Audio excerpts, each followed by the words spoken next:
Level up your LA Kings experience with the new Vivid Seats Elite Seats. All the on-ice Kings action with even more exclusive access. Enjoy great seats to the game along with premier dining inside the Lexus Club with all-you-can-eat food and non-alcoholic beverages. Plus, get a free Team LA Kings item and parking with your purchase. Score your Vivid Seats Elite Seats tickets today and earn rewards on each purchase from the only ticket company that rewards you for buying. Experience it live with Vivid Seats, the official partner of the LA Kings. You're listening to an LA Kings podcast. For more episodes of this and every other Kings program, visit lakings.com/podcast. You're listening to All the Kings Men, the official podcast of the LA Kings. Now, here's your host, Jesse Cohen. All right, welcome back to All the Kings Men. Joining us today, courtesy of Vivid Seats, Director of Amateur Scouting Mark Yannetti. How you doing today, Mark? Doing well. And featuring Zach Dooley. How you doing today, Zach? Jesse, doing great. So the draft is coming up, Mark, which is why we're here to talk to you. We talked to Chris Peters not too long ago, and the topic of the combine came up. And the rumor is that because this year is a decentralized draft, which for those at home who don't know what that means, it means none of the franchises are sending their draft teams. I don't want to say the word teams too many times, to the location. So last year you traded down in the first round with Montreal. Did that was that trade facilitated by everybody being in the same place? And since everybody's not going to be in the same place this year, did more stuff like that happen at the combine?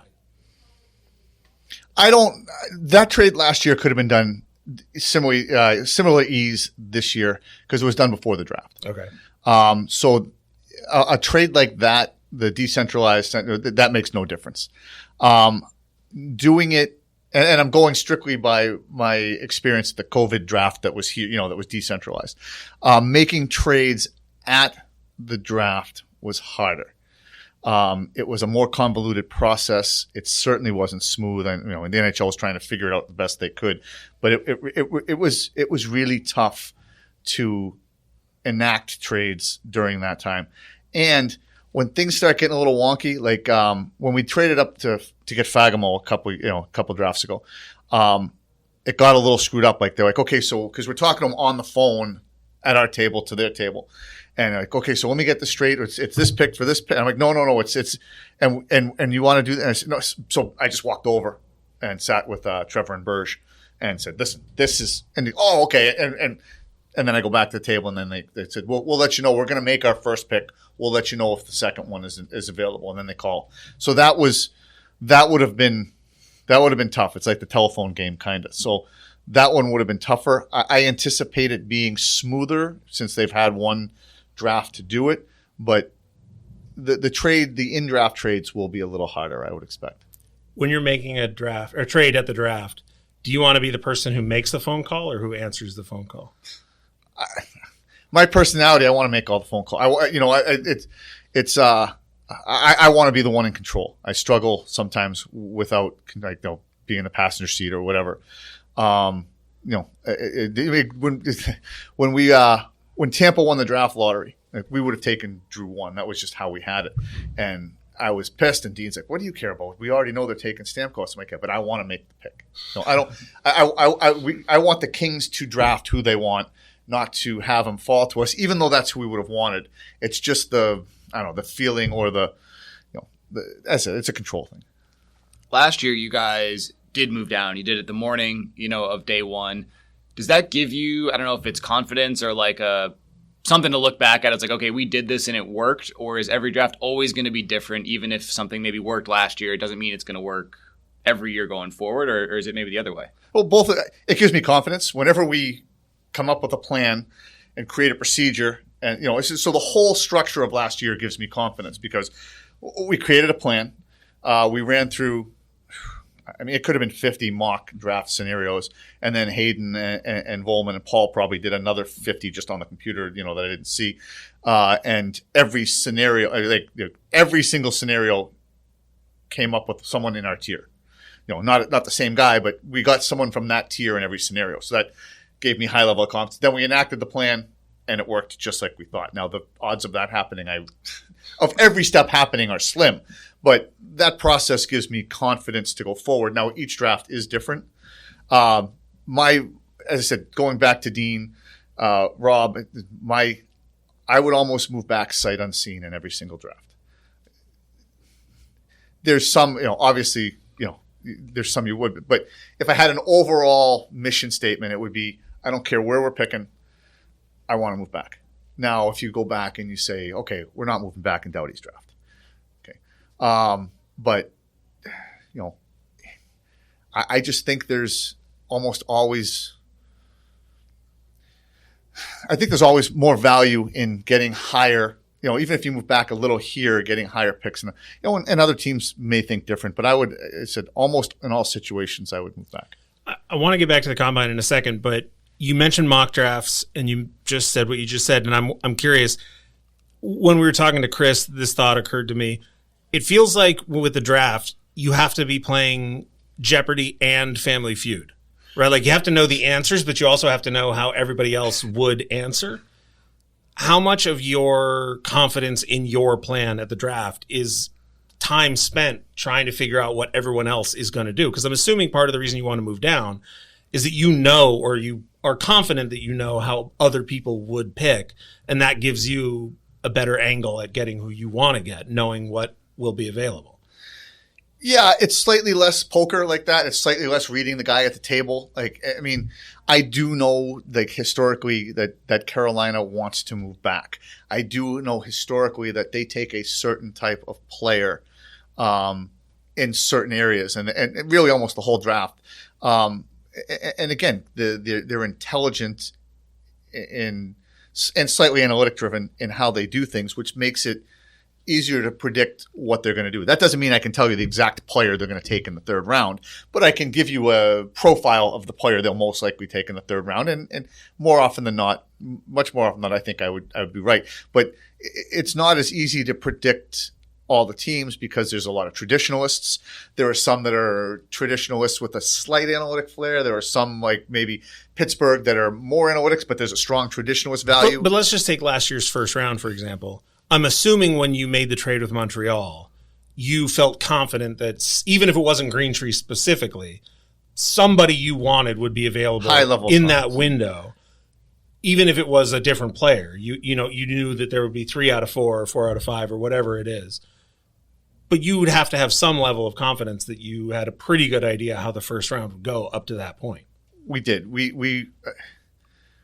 We do quite well at predicting the top 15, even the top 20. Now, I'm not saying we're going to tell you who's 1, 2, 3, 4, 5, but if you throw 20 names in the hat for the top 20 picks, I'm confident we can go 17 to 18 for 20. And I'm confident that there's going to be 2 to 4 outliers in the top 32 picks. That seems to be the sweet spot. So you factor in at least one outlier pre-20.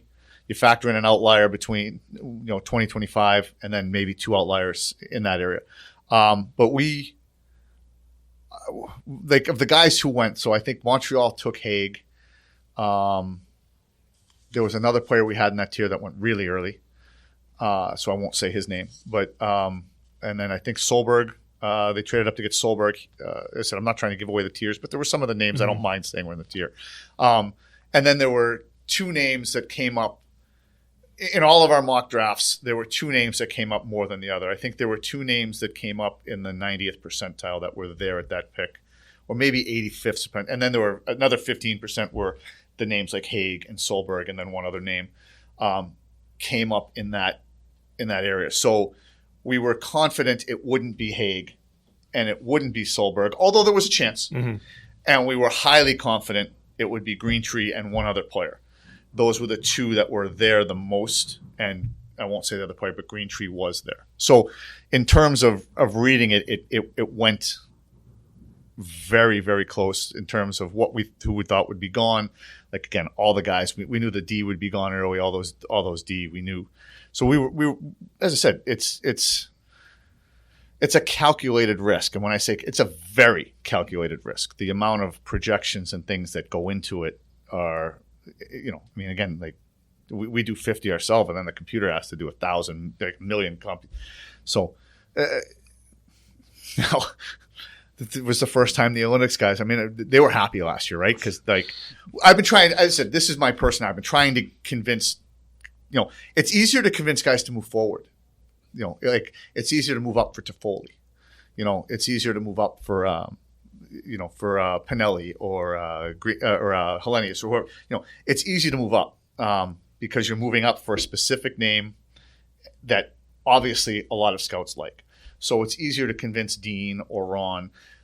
I will go on the assumption, I'm still in my infancy in knowing Ken, but that's an easy thing to do. It's harder to move back. So I had spent, especially with Rob, it took about 4 to 5 years before he would really consider it. And we kept laying these things out for him.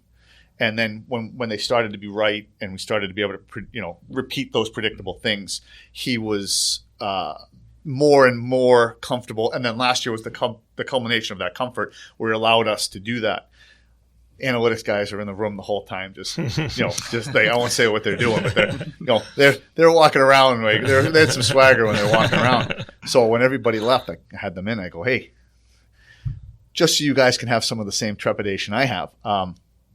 If this goes wrong, take a look. Right. One of you is fired. Yeah.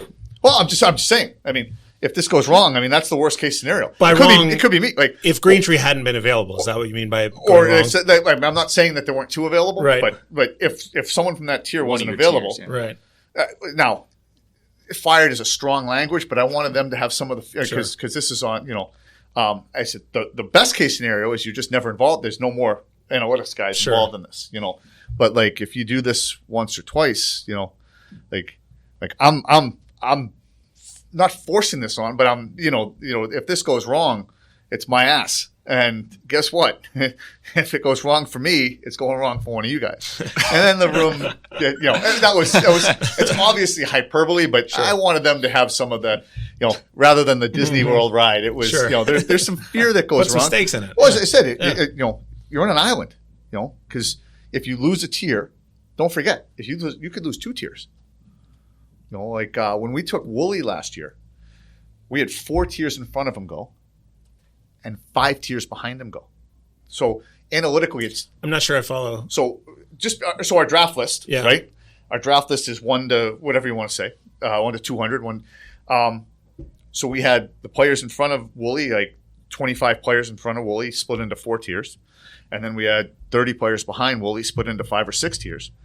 All of them were gone. By the time you picked Woolley. Well, that's why we traded up. Gotcha. So it didn't happen like all of a sudden. Like right. There were 5 players, then there were a couple picks, and there were 4 players. So we started saying, okay, there's starting to become an island here. Analytically, like Rob and Hayden are like, no, we don't move. You don't move up. You almost never move up. But I was like, this is otherwise we're picking way over here in the periphery. So as I said, like at 25 it can't be that drastic. But at 25, you could lose your tier and the next tier. Right. And now all of a sudden you're picking in the 3rd tier. So that kind of doomsday scenario is not a good thing for whoever suggests. Sure. Is it easier or harder to do it in the late rounds? Because I imagine 1 through 25, the boards team to team are pretty similar. But when you get to like, well, he was a 5th or a 6th, I'm going to guess they're all over the map, right? Yeah, it is. Point. I mean, it's funny. Some years you have all these options to move, and some years you have no options to move. I mean, to move back, that means someone has to want to move up. To move forward, it means someone has to want to move back. The year we drafted Slakinski, there was a player that we wanted to move up for. The goalie cupboard was bare, so Slakinski had to be the mandate that was given down. Slakinski had to be taken at that pick, but I could do whatever I wanted with the other picks. So we had to deal with, I forget if it was Nashville or Toronto. And we're on the phone, and I can hear their phone because there's always 2 lines at the draft. Their other phone rings, and we had made an offer, and they said, "Yeah, okay, we'll start getting the paperwork." And then I can hear him talking, and he's like, "Hold on a sec, Yank," and I hear them talking, and someone made a better offer. And since we hadn't done it, we lost that ability. I don't want to ask a question that gives away state secrets or gets you in trouble, but you just said the mandate came down that Slakinski had to be the pick. Yeah. Who's given that mandate? Oh, it's Rob. Okay, and because we needed a goalie. Well, not only because we needed a goalie, but because we needed a goalie, and that's like we weren't jumping up to get Slakinski from our list.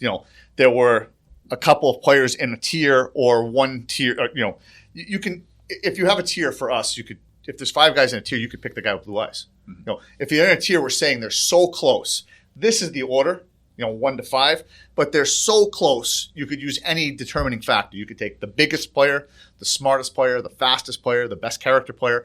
If they're in a tier, it gives the two things. It gives the GM the ability to take the player he, determines, like, okay, we've taken 4 college players. We're going to take a CHL player. We've taken 2 Euros. We're going to take, or it says, we still got 5 guys if we can move back. It gives some flexibility with the tiers. So, but I mean, with Rob, with Dean, my job is to give them as much information as possible, and my opinion, and then go along with what they're going to do. I guess I'm just surprised because I didn't realize GMs had that hands-on an approach to the draft. My assumption was always that the scouting staff, the amateur scouts, you guys have your own sort of like annual operation schedule that you worry about and you do the work, and however it is that the scouts convey their picks to you and however you decide amongst all of them. But I didn't know that the GM would be that aware of or even educated on to make that kind of mandate. So, but again, he's educated because we educate him. Sure. He didn't say, he didn't, and it does happen. Like, I'm more comfortable talking about the stuff with Dean because we've changed. Sure. And he's come out in print and said certain things. So, once it's in print, once it's been discussed, I have no problem discussing it.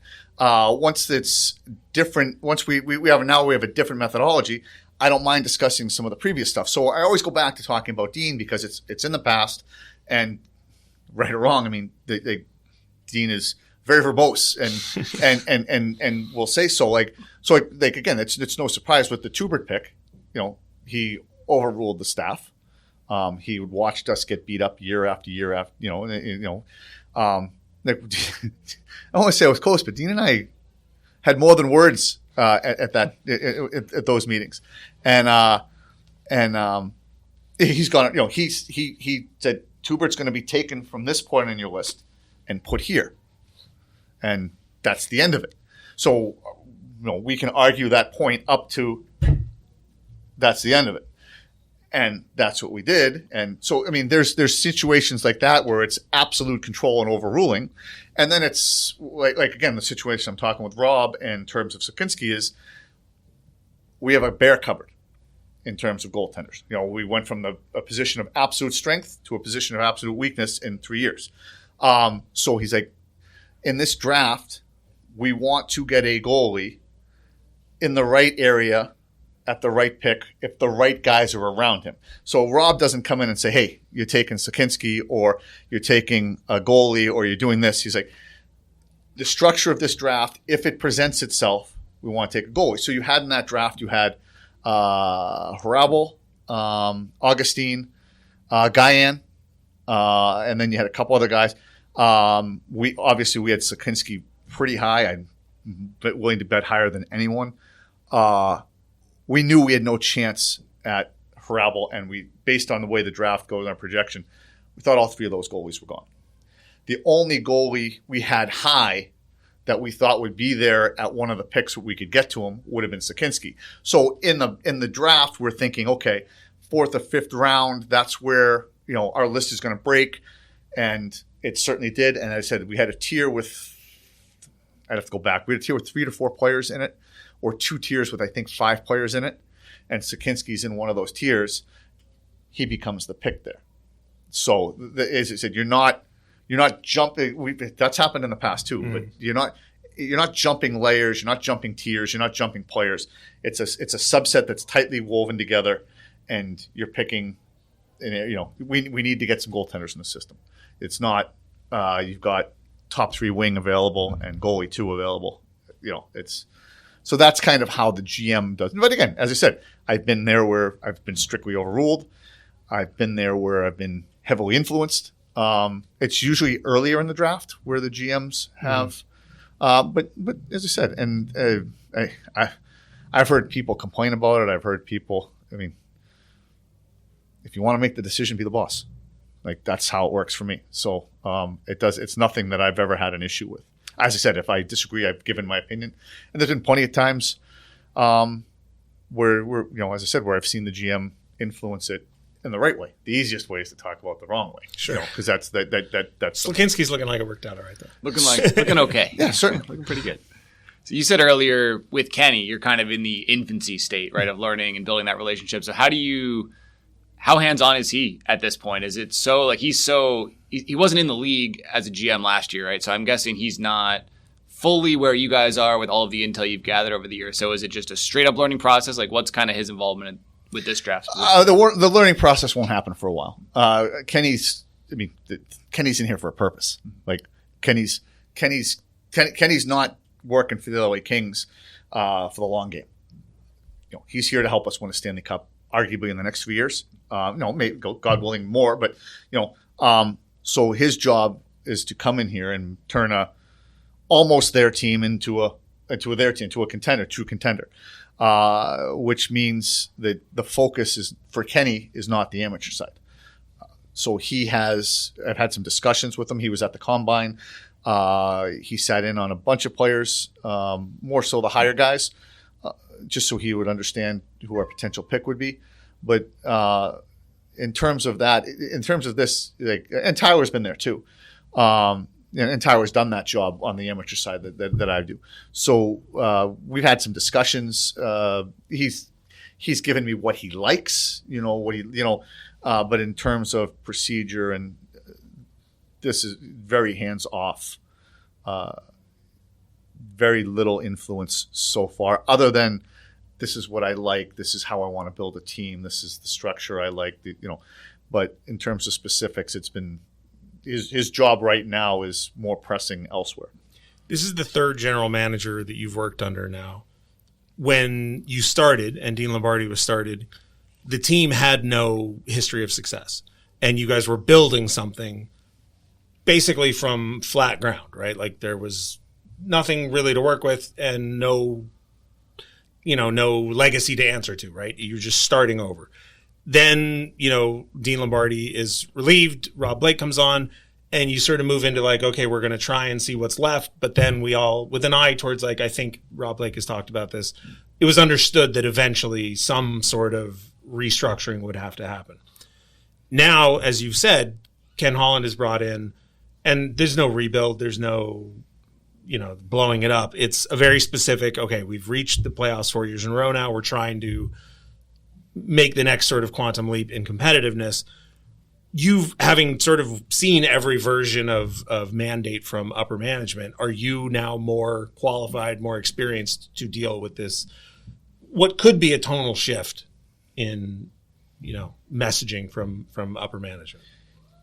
Yeah, the Dean eras for me obviously are what shaped me. Mm-hmm. I mean, there's no question, in terms of influences and mentorship. Especially once I got to the NHL, Dean's would be the most profound to the nth degree. I wouldn't have been prepared. The transition to Rob was hard for me because it was a complete shift in mentality and structure and just walking into the office and saying hi to Rob Blake is different than saying hi to Dean. I say hi to Rob Blake is, hey, Yank, what's up? How's your day? Walk in, I'd say, hey, Dean, how's it going? He's like, I won't swear, but what the F do you care? So, I mean, as I said, it's a tonal shift. And as I said, for me, that was the hardest thing, dealing with that kind of tonal shift. And not that everybody walked on eggshells, but it was, as I said, it was much different. And interpersonally, just like the feeling. It was hard for me. It was like PTSD with Dean, and then you walk into here. And it said all my learning took place with Dean. So that learning to shift almost like in a complete tonal way was really good for me, and it wasn't easy for me. And learning to present things in a different tone, a different language. Learning to conduct meetings in a different way. It certainly helped me. It certainly rounded me out. As I said, with Ken, it's easy. Right now, because it's as I said, his job is very specific and hands off. And Ken's, as I said, he's super easy to get along with. it's weird. He's got a pack. He makes, it was funny. I noticed it in the amateur meetings. He made the guys feel valued, which isn't easy when everybody in the world knows that his main focus is not 5 years from now, 7 years from now. His main focus is next year. That's not an easy thing to do. To go into a room with guys that are basically planning for the 5 to 7 year, and making it feel like what they're doing right now is important. And he did it. It was really cool to watch. So as I said, it's now, as I'm more prepared now for everything, but Ken also makes it easy. We've talked about it in various ways in the past, but the difference between the first round and the second through the seventh rounds is huge. Under Dean, you went from, in 2008, you had the second overall, and in 2012, 14, you had the 30th, or I think 1 year, maybe even you didn't have one. I don't remember. Under Rob Blake, you go from 2018, 2018, I think you picked 18th overall, I think it probably was. And then 2 years later, you're picking second overall. But after the huge disparities between second overall and wherever, now you're talking about 51st versus 65th or whatever it winds up being. So does the GM have much of an imprint on the deeper picks in the draft? I mean, Zach and I talked to Todd McClellan and Rob Blake, and, the 131, for example, was sort of, as I understand it, was chosen because of who was present in the organization skill-wise. And then once the system is established, then you start acquiring players with the system in mind.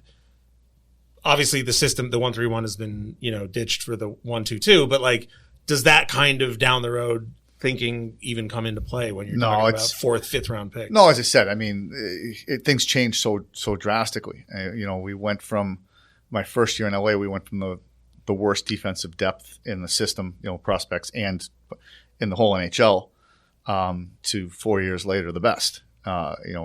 We drafted Thomas Hickey. Well, you can argue whether it was the right pick or the wrong pick all day. I mean, ultimately it was the wrong pick, regardless of how successful he was. But I mean, there's a guy who played 426 games in the NHL, none for us. But when we drafted him, we had things change really quickly. So you're not drafting for a 131 or 122. You're not drafting for Todd or Daryl or Hilliard. You're not. You just. We've learned our lesson there long. That's a decade ago. We learned that lesson. So no, it's and I said the GMs have impact in terms of direction. As I said, I know what type of players Dean liked. I know what type of players Rob liked. I know what type of players Ken likes. He was very clear on that. So they have certain impact in very specific areas, i.e. if there's three guys in a tier, I know which one Ken likes. That's easy. There's three guys in a tier, I know which one Rob likes. That's easy. And same with Dean. But the first round is where they would have the most direct and absolute impact. And then the further on in the draft, like from the second to the fourth, fifth, even much less so. Then every once in a while in the sixth, seventh, or fifth, sixth, there's a guy that, the combine they liked, or, hey, what about this guy? And where's he on our list? And things like that. But it's more, after the first round, it's a much more specific and less consistent impact. It's just, it's here, and then it disappears for a while.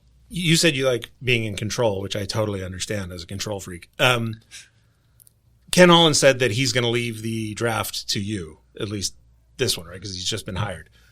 But presumably, if there's an offer for roster players, either Kings roster players going out or other teams' roster players coming in, if somebody calls and says, we'll give you an unbelievable center, but it's going to cost the first round pick and some other things, do you have to immediately give that back over to Ken? So Ken said that. He's like, the draft is mine. It's complete, which is rare because it'll be the first draft I've ever been where it's my complete control. And that's life. As I said, if you're not the boss, you don't make the decisions. So at some point in every draft I've ever been involved in, there's been a decision that's influenced directly or absolutely, which is just, it's reality for all 32 directors of scouting. It nothing changes. So I am completely in control of the draft and completely in control of the picks. on Friday night. Right. And it's not even quite true, because don't get me wrong, if someone offers something on Friday night that thinks can make the team better, I'm in charge of whatever draft picks we have. Right. That's what it is, and that's how it should be. Might you be more looped in, though, if it was the other way, if it was an outgoing player for a pick? Do you think they'd be like, hey, like, is there going to be a guy, do we think there'll be a guy if it's the 50th overall pick that's going to be worth it, or is this not worth it and we should look elsewhere kind of thing? When a trade happens, they usually ask my opinion in a variety of ways. Like, it could be, what's the value of this pick? Okay, well, historically, the value of this pick has been, the historical value of this pick is Kupari, Veleno, Bach, or the historical value of this pick is Pearson, and that's what you're giving up. That's kind of my influence and input there. Now, there are specific players that I have been asked about in the past, because we had extensive knowledge of them as the junior and in the AHL, especially when I helped out with them. So mostly it's assigning value to more of the abstract quantity of what the pick is. But if something's going out, but then sometimes they don't need my opinion. Like, listen, we want this player. Like, if you want the player, you don't, we should, Yank, what should we do? No, you shouldn't trade it. Okay, well, we're gonna, you know what I mean? There's times they don't need my opinion at all. And then there's times where my opinion may really help, and times where my opinion may be an ancillary thing, just a footnote. We've talked in the past about the difference between draft currency and NHL currency, but currency can shift in value, and it doesn't even necessarily matter what the currency is. Like, I have a 21-year-old sister. I can fill my tank of gas and go see a movie and not think about it. But for her, that's a purchase that needs to be weighed against like the other things that she needs to spend money on. Does the fact that now the team is looking like, does that change the value in your mind of draft currency versus NHL currency, or how to convert one to the other? No, the only thing is draft currency at one point in the last 15 years was especially pre-2007. So it's not so much applicable now. Draft picks were just thought of as like, they're disposable. Who cares about? What do I care about a draft pick? It doesn't help me for 5 years. So at one point, draft currency was minimalized far too much. They didn't realize the value of it. I think it's actually the other way now. Like, draft currency is almost people think the draft picks are so important. They hold on to them. If you can get a 400-game player for a second-round pick, it should almost be a no-brainer. I mean, the odds of you getting a 400-game player in the second round is 16%. So I think it's actually swung the other way. I think draft capital, especially nowadays, is overvalued, and NHL currency is slightly undervalued right now. Why was 2007 the year that it changed? It might have changed in 5 or 6. I'm just saying 7 is the easy draft, because that's when I came. Gotcha, I came in 2006, 2007. It's the easy one for me to say, because that's. But the salary cap started the salary cap started the added importance on draft currency. This seems like a perfect time to switch to the NCAA versus CHL conversation. Any thoughts on how that changes drafts or scouting at all? Well, I said it changes scouting depending on what happens with the CBA. You get a Euro player for X amount of years. You got a Canadian junior player for Y, and an NCAA kid for Z. Like, that's asinine to me. It goes again. If you draft a player, you should have them for a specific amount of years. If you draft a Euro, a US, or a whatever, why not 4 years? That seems to me to be a very easy number. You draft them when they're 17, they turn 21. They're free. So if they apply logic to the scenario and everybody is owned, who cares if they go to college or not go to college? You've said before, if you have 10 guys in a tier, and they're all equal, you might as well take the guy with blue eyes. But that's hyperbole? But yes. But does what path the players are on affect their ranking in a tier? Like, certainly, because you're going to get. I mean, Slukinski you have for more time than George. Yeah, no, certainly. It's certainly, and again, it's dependent on the player. I mean, if we draft Nick Dowd, right? He's the least, in terms of his developmental age, he was the youngest developmental aged player I've ever drafted, and it's not even close. So if you draft Nick Dowd, knowing in 2 years or 3 years he has to be in the American Hockey League, you can't draft him. But if you draft Nick Dowd knowing that he's got 1 year in the USHL, up to 4 years in the NCAA, and then year 6 he's in the AHL, well, that's the path. And that's the path he did. I mean, he went from the North American League to the USHL to St. Cloud for 4 years, to being a Hobey Baker finalist, to, and again, Kyle Clifford, you wouldn't do that with. Kyle Clifford, it doesn't make any difference. So it certainly impacts certain scenarios, and certain players impact the path. And again, you have a guy in, like I said, so you get Kitson in Russia. Well, you know what? I know why we picked him. But we should have looked at that path a little different. He was never getting on that KHL team, and then he kind of languishes between the MHL and then the VHL, and then he kind of can't get. Then we bring him over, but then they have to send him back. Should have walked away.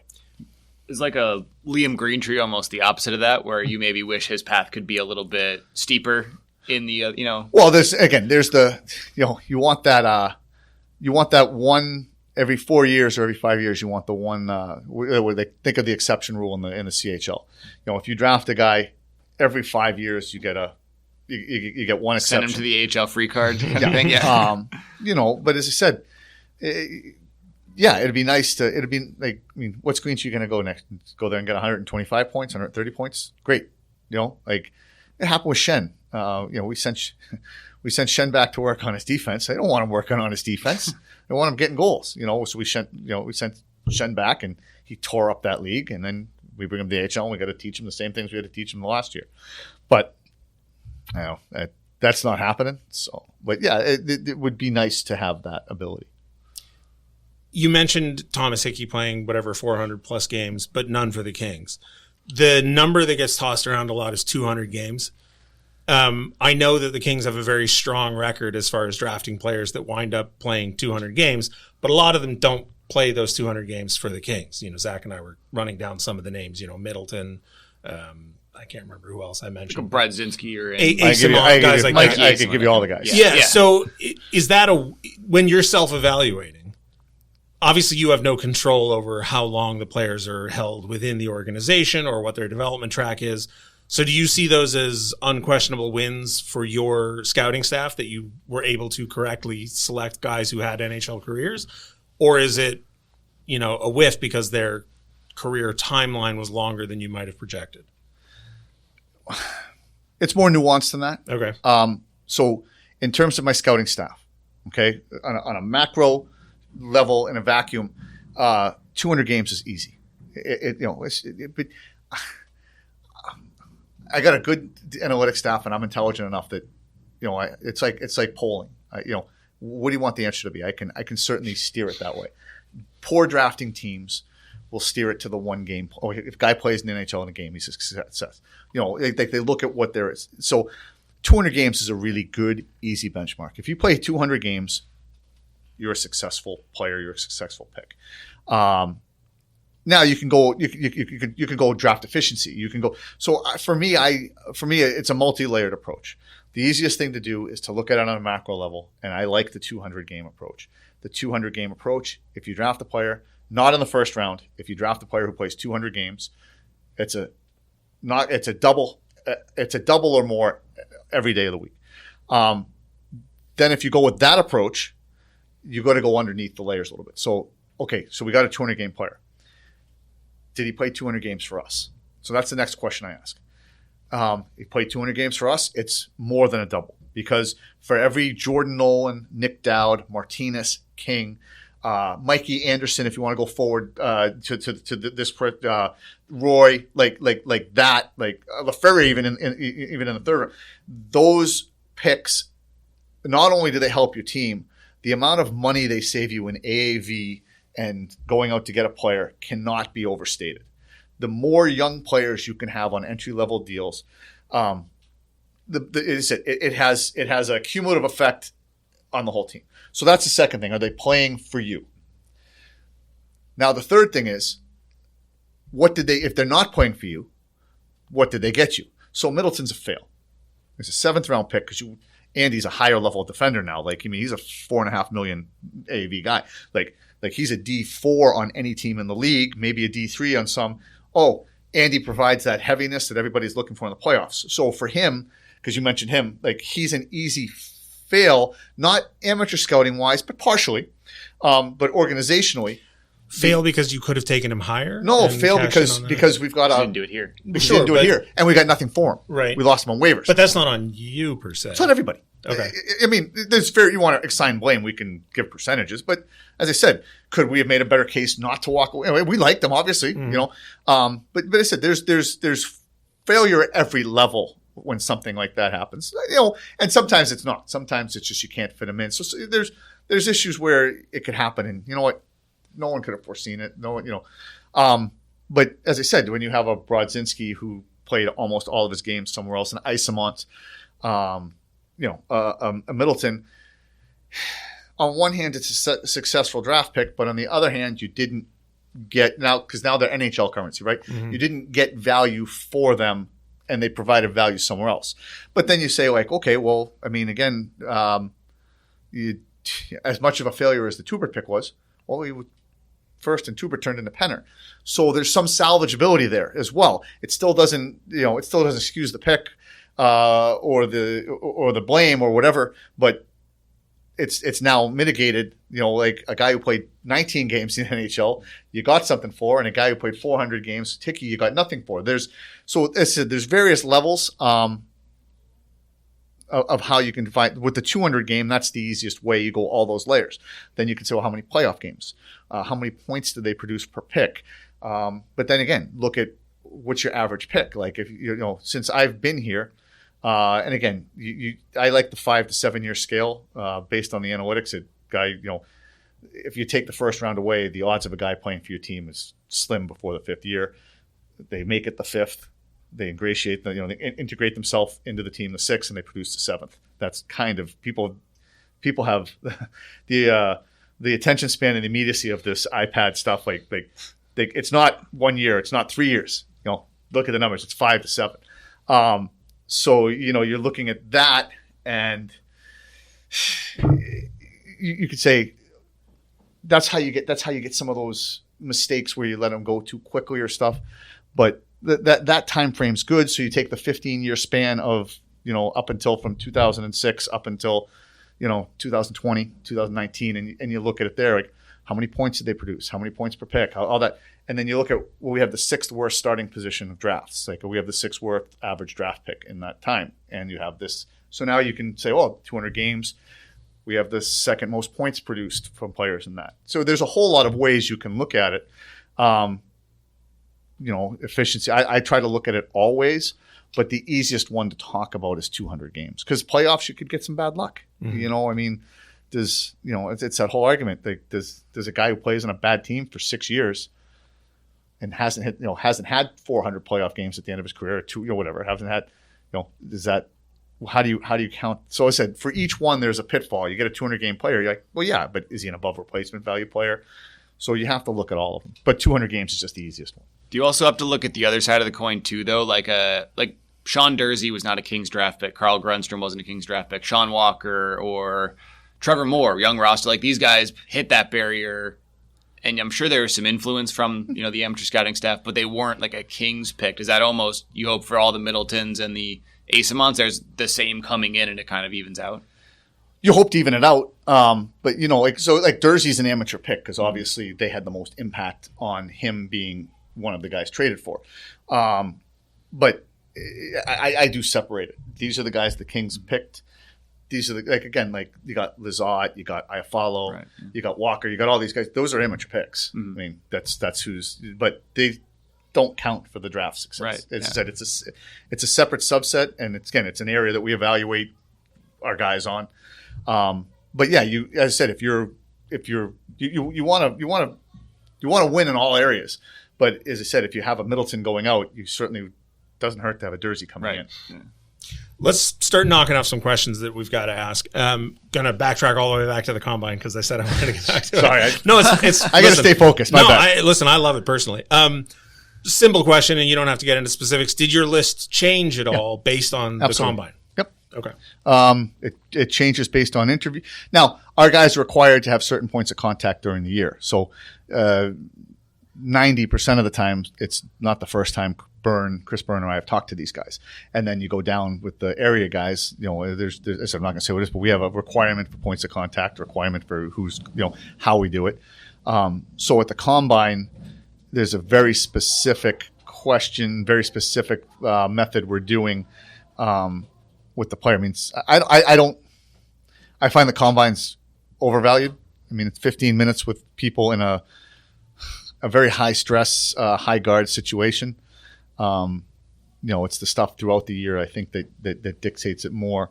Some of the interviews we do offsite. But as I said, they were, I think big moves from the combine are dangerous. And again, I've seen it on draft lists and there's, I think big moves are a problem. If you have a big move, you've done something wrong. Either you're doing something wrong at the combine with recency bias, or you've done something wrong procedurally during the year. But smaller moves, I think the combine's excellent for that. I would say there were several players on our list who moved up or down. If you're moving up or down more than 2 tiers, that's when you start to get into the issue. And then some of the physical testing can have some effect too. This is like the combination of both can have an effect. But as I said, if you're making macro moves because of the combine, you're doing it because of either recency bias or a mistake in procedure during the year. There's a guy, I think his name is Simon Sinek. He's a business guru, for lack of a better word. And he always talks about there's this graph of like performance and trustability. And he says you want high performance, high trust people, but there's a certain degree of high performance that can overcome low trust. But it's very difficult to go the opposite. Like if a guy can't be trusted and can't perform, then you don't want that person at all. Has there ever been, and you don't have to get into specifics again, but has there ever been a moment in a combine or an interview where you're like, this kid checks all the performance boxes, but yikes, like we don't like him personally? Absolutely. I mean, this one I won't have as good because I don't pay as much attention to it because it's such a rarity. I'll bet you we've had 15 drafts or so 17 drafts. I'll bet you we've had 9 to 10 do not draft players because of that. Okay. And then it might be fewer than 9 or 10, but it's certainly not higher than 9 or 10. And that would go into that trust category. I won't say names because it's just not fair to I mean, you're basically saying a kid has no character. Yeah. So as I said, it's not fair, but there are guys who have positions on our list lower than their talent dictates for that reason. There's other reasons too. I mean, obviously, the easiest way to move guys down a list is because they're small. Not that I agree with it, but in some cases, it is a factor. But no, there are certainly guys on our list that are lower than their perceived talent and their ceiling. Like you can have a guy who has a 6% chance to hit a top 3 ceiling, and if he doesn't hit that, he's got a 0% chance to hit a bottom 3. And then you got a guy who's a 70% chance to hit a bottom 3 and a 2% chance to hit a top 6. And then you get the character and the trust. Like trust, again, you got to get into it too. Like there are powerful motivating factors that overcome character. Again, people like to talk about selfish people.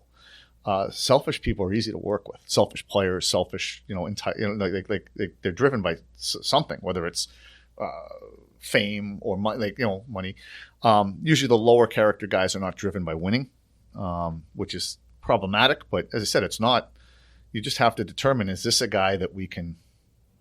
I don't want to say trick, but influence. But as I said, playing in the AHL is a powerful motivating factor because it's nothing like playing in the NHL. Everything sucks, and playing in the AHL is great, but compared to the NHL, everything sucks.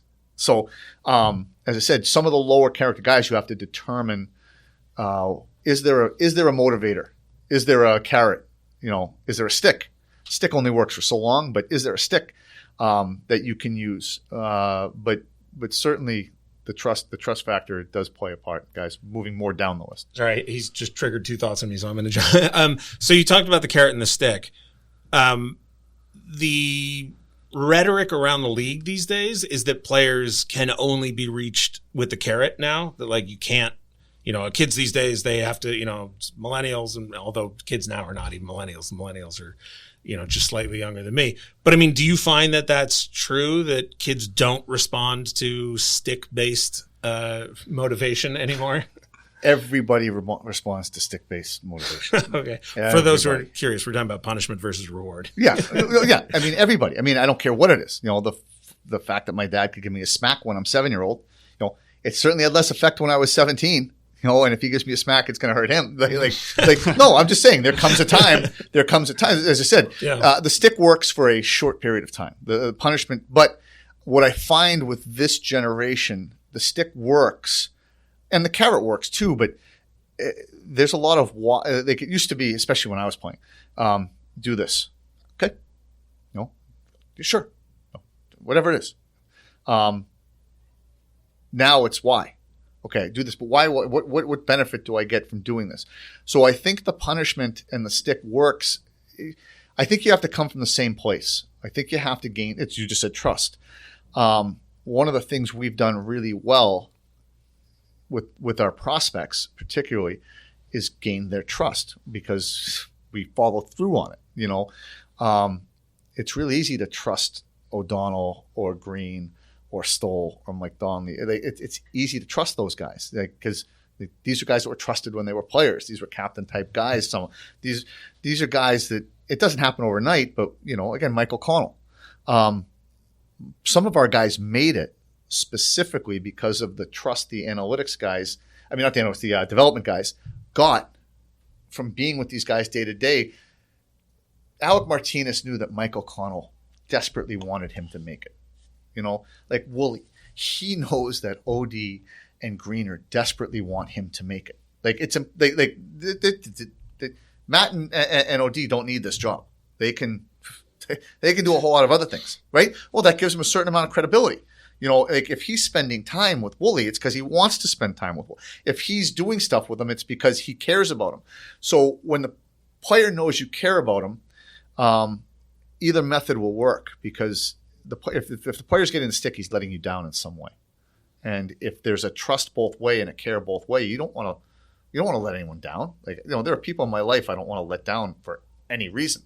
And if I do something that does, it affects me for a while. It's the same way with the players. So it's harder to use the stick now. It's harder to use punishment. It's as I said, it's a different mentality. But as I said, I think it's more the groundwork of gaining trust. And I said, you need to prove yourself both ways for trust to happen. The other thing I was curious about, we've spoken to you individually a number of times. We've talked to Mike Fuda. I've talked to both of you at the same time. You and he both at one point said that, part of the reason your partnership worked was that you were the skill guy. He was the personality guy. It sounds to me like you feel like you've gotten a lot better at the personality part of the job. Yeah, that's a little. It's not so much that's like our shtick, but no, it's based in a root of truth and a foundation of truth. Like in terms of players, here's one of the things Mike was exceptional at, and it sucked for me. Early on, when we got to know guys, before we trusted our staff, before we, Mike and I interviewed everybody long, and some of them weren't interviews, some of them were interrogations. And anybody who knows Mike Fuda knows that he's a dynamic personality, instantly likable. So Mike's good cop. Every interview we've ever had, Mike has never been bad cop. Or if there's a good cop in an interview, there has to be a bad cop. And I'm the back. And it sucks because you never want to make a 17-year-old or an 18-year-old kid. But that's life. I mean, if you're making $1 million decisions, it's not all with Rocky. It's not all puppy dogs and roses. It's, but the thing Mike was really good at was the character stuff from an interview. He was able to pick those out. So that's one of the things, probably the first 3 or 4 years of working with Mike, where I kind of learned some of that stuff and learned to pick up some of those things with players. And now, I've added that to my thing. But probably for the first 2 or 3 years, that's kind of how we did it. Most of the stuff we've talked about is in the past now, right? Like the combine's behind us. Most of the work you guys have done is done. So like at this point in the week, it's Monday, the draft's on Friday. Like, where are you at in the process? Like, what does this maybe final week look like of like fine tuning, I guess? So I've always been one. There's work to be done until Friday. I mean, why would we? And again, I was in staffs where the work ended May 1st. And that's fine. I mean, it is. But I mean, our guys have had a minimum, except for the World Championship, the U18 World Championship, except for that 10-day span. Our guys have had a minimum of 2 assignments every week from whatever it was in the calendar this year, April 15th until they get in here until Thursday morning. That's the final assignments due Thursday morning. So there's a lot of stuff we can do now. Like the combine's behind us. You know, we've already integrated that stuff in between the physical and stuff. But we pick certain areas of the list or certain, you know, trends that I've seen and some of the things that, you know, there's projects that we have. You know, we have the 3-stage projects. There's projects that happen immediately. You know, this is what we're doing. We've had some projects I got a project with Paul that's going into its 3rd year. I had a project with Hayden that was just enacted this year. That was, I mean, I don't know how long it was machine learning, so I don't know. I won't say what the project is, but you know, I don't know how long he was doing it before us. But when we sat down and talked, it was a 3-year project just to get it to beta testing. So there's always, as I said, up until Thursday.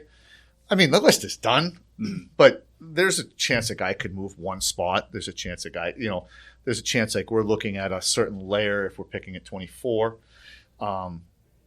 There's a chance that order that you know, I take it back. That's done. Our first round is completely done. But there's one grouping now. If we were to pick up a 2nd round pick, that's the exercise they're doing right now. There's a group. There's 3 tiers of players. So I think it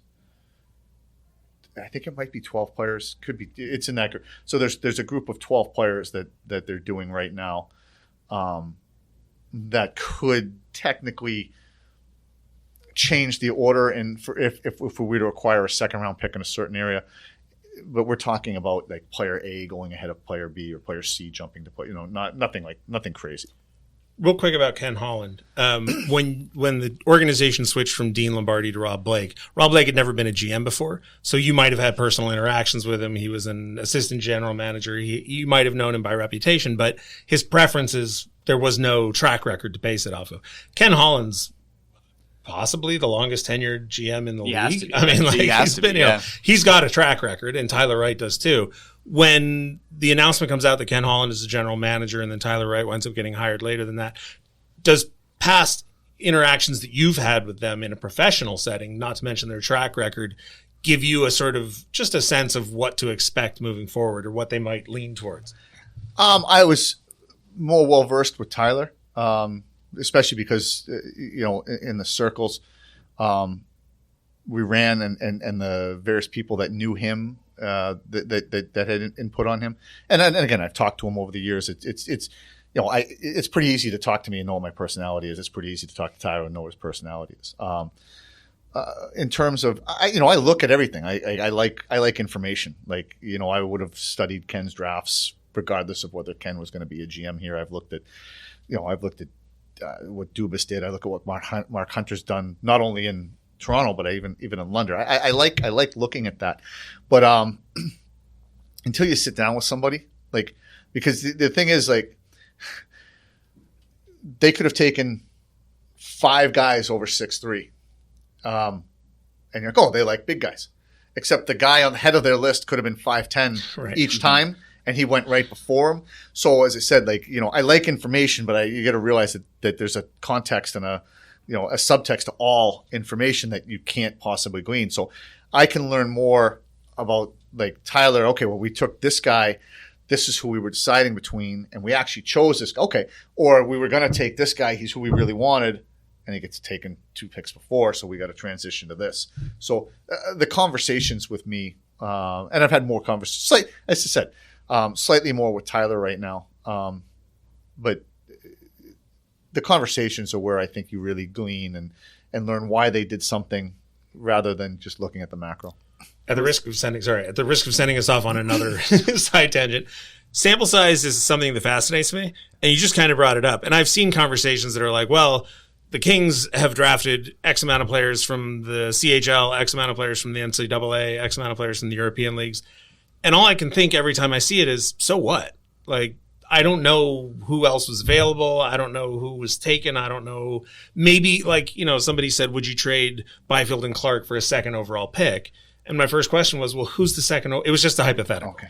But I was just saying, like, well, it kind of depends on who the second overall pick is, no? Like, if it's Malkin, that's a totally different conversation than I don't remember a second round pick off the top of my head that didn't pan out into anything. But surely there are weak drafts where the second, like, the fact that it's this pick in any given year is kind of meaningless, no? Or am I just comforting I'd myself? like to know what I'm trading it for. Right. Not all second overall picks are created equal. No, as I said, I like information, but you have to, as I said, you have to know. I mean, you can't know who we were going to take. I mean, 30% of the time we've wanted to take a guy and he's gone. And then, again, the stupid cliche, every scout or director or scout says, I can't believe it was there. 30% of the time we got a guy we didn't think we had any business getting.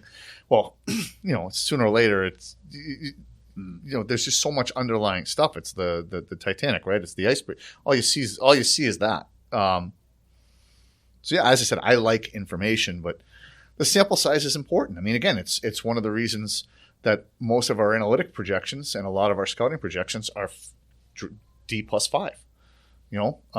And D+7, anything before D+5, you have a higher statistical probability of getting the wrong information. Guys who were not 200 game players, D+3, or didn't look like they were on the path for 200 games, D+3, D+4, change enough that it's statistically we don't look at it. But once they hit 5 to 7, if they haven't hit it by 7, now you're looking at the Hudson Fasching outlier. Well, instead, you're looking at, I said, how many drafts is it? Are we based it on 15, or Shane Molly based it on 15 drafts?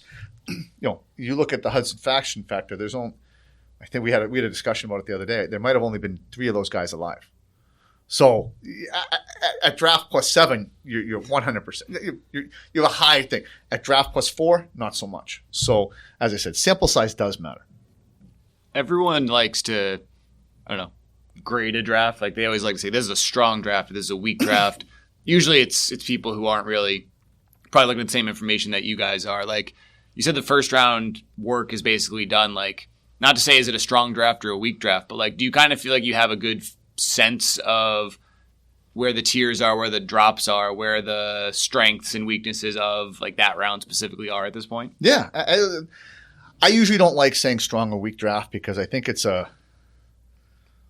cop-out defensive mechanism that a lot of scouting staffs use, a lot of hockey people use, well, and other sports too. Like as soon as you say it's a weak draft, it's almost like it excuses you. It gives you the license to. This is perceived as a weaker draft, and it is in a lot of ways, which I would rarely go on and say.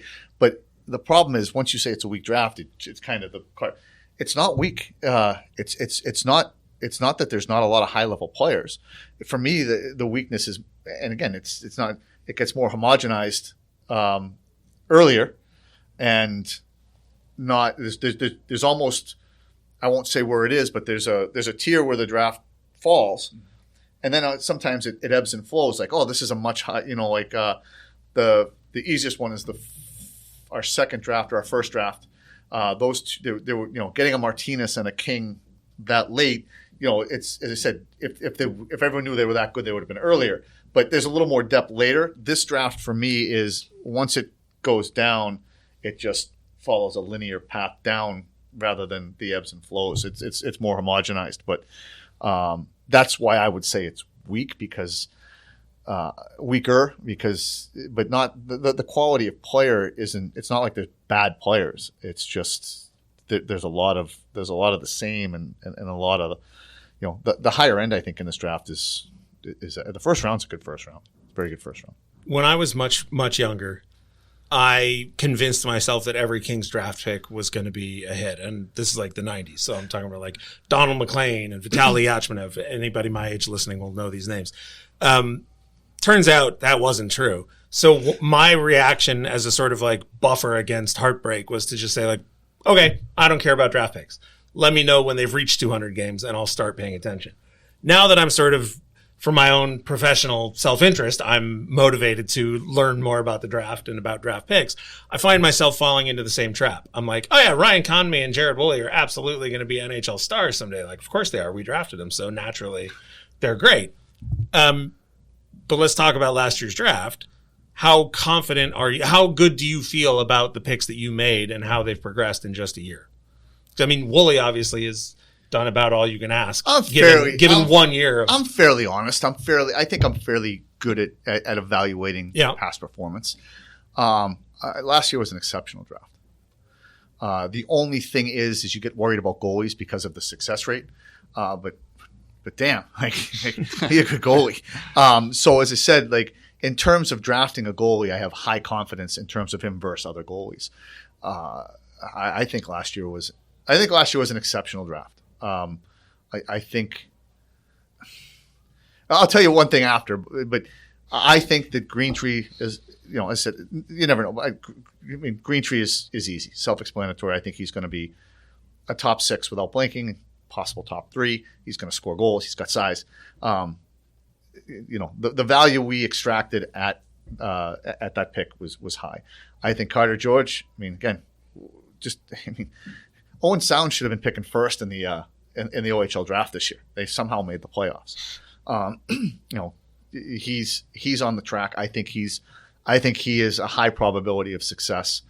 I think Woolley has outkicked his coverage to the point of I would be fairly confident if there was a redraft today, he would go in the upper half of the second round. Wow, that's as I said, 6th rounder for those that don't know. And that's how kidding. Well, I'm just saying and I feel confident in saying that. And if he does something similar next year to this year, it ain't going to be the upper half of the second. We're going to start talking higher. I said you can't count on those exponential leaps, but he's a different kind of kid. Mm-hmm. Part of the reason we moved up to draft him is because one of those. I said one of those character things in the combine, etc. But and again, the Reader kid. All he is small. The Denver guys couldn't call. It's more so Teddy and Andy. They couldn't call them enough. I mean, after every game, they just raved about the kid. The kid is an NHL player, 100%, but he's in a 25% body. So, he's a long shot in terms of getting there as a 7th round pick. If he fills out, if he develops, again, he's on the younger side of his development curve. If you looked at him, you'd say, oh, he's not 17, he's 50. As far as 7th round picks goes, he's got a really good chance. The only thing that will keep him in or out of the NHL is strictly his size. So, I mean, I think last year's draft was a huge success. We're going to wrap up. So, I mean, we haven't really asked about this year's draft much. Sorry. Listen, I could do this all day, but we want to let the crew go. So we go into this year's draft with 7 picks, I think. 7 picks. 7 picks, but not all of them are the Kings pick. And I think we're just 2 in the 4th and none in the 2nd or something like that. 2 in the 7th, right? 2 in the 7th, yeah. But we have every round, 2 in the 7th, none in the 2nd. Right. What's the priority going into this draft? Last year you left with 4 picks because you moved around to get presumably specific. Who are all 7 players that we're going to draft by name? As I said, I would like to move down. Okay. I would like to move down. And again, I'll give away state secrets on this. Moving from, again, if you look at movement scenarios, like moving from 24 to 25, I mean, Nashville, they pick a 20. There's a couple. They're very limited in your movement scenarios at 24. It just there's multiple things that don't make sense. Ones that make sense might be San Jose and Philadelphia, especially would make sense. You're seeing in Chicago, you can have too many draft picks. You can. It people are starting to realize that. I think. It used to be the more is better. So more and more, even more is better. And you're starting to see log jams. You're starting to see the good news is you picked successfully and you picked the right players. Well, now they can't all play. Now you lose guys it happened to us, and we didn't even have. I mean, you're seeing teams with 4 first-round picks, 3 first-round picks, multiple years in a row. As I said, it doesn't work in terms of you're going to lose a lot of high-level play, and you're going to make the wrong decisions on who to keep because you can't. It's a sample size. So I think teams are starting to see that. So, like for me, Philly is starting to get into that area of what Chicago is kind of dealing with now.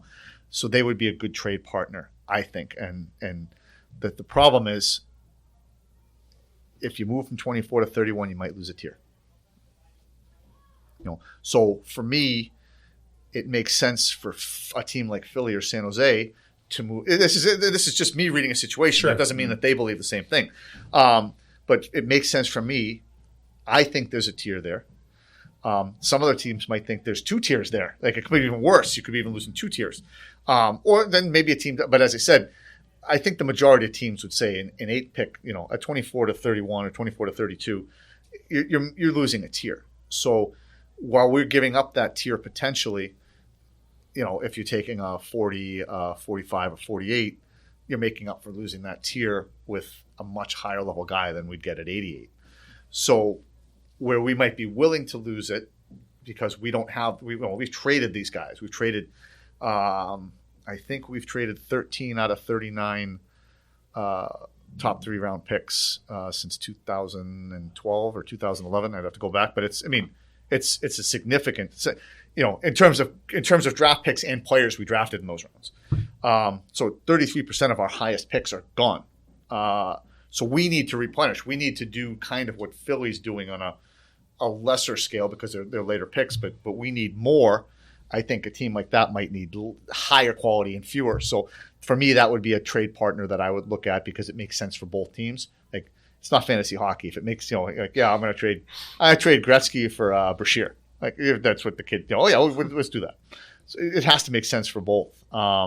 So if you look at San Jose and you look at Philly, they would be the 2 most realistic guys we could move with. Nothing's been discussed yet, so I'm not, but for me, if you're targeting, that's what I would look at. Final question for me, unless you want to jump in. And all you. On the walk over here, you said your favorite Game of Thrones character was Ned Stark, played by Sean Bean. Just out of curiosity, why was he your favorite? I don't know. I like the guy. He was cool. Right. He stood against all those guys. You know what I mean? Like, yeah, like I like those Last Stand type of things. The 1 versus 100. The knowing you're gonna die. The doing the right thing. Now, mind you, I hated Game of Thrones. I literally, I stopped watching after that episode. I think we can. I think spoiler free now. We're not spoiling anything. He dies. But that I don't get it. I didn't get that show. That show was painful. But he was the one thing that made me. He was the one thing I would tune into that show for. And then when he was gone, I was gone. And then I realized they could kill. If they're killing him, they could kill anybody. It's a good thing for you didn't stick around for the Red Wedding. We're going to wrap it up there. We've kept everybody here way too long. Zach, thank you as always for joining us. Mark, a pleasure. I plan on talking to you a lot longer after this is done. Thanks for watching, everybody, and we'll talk to you soon.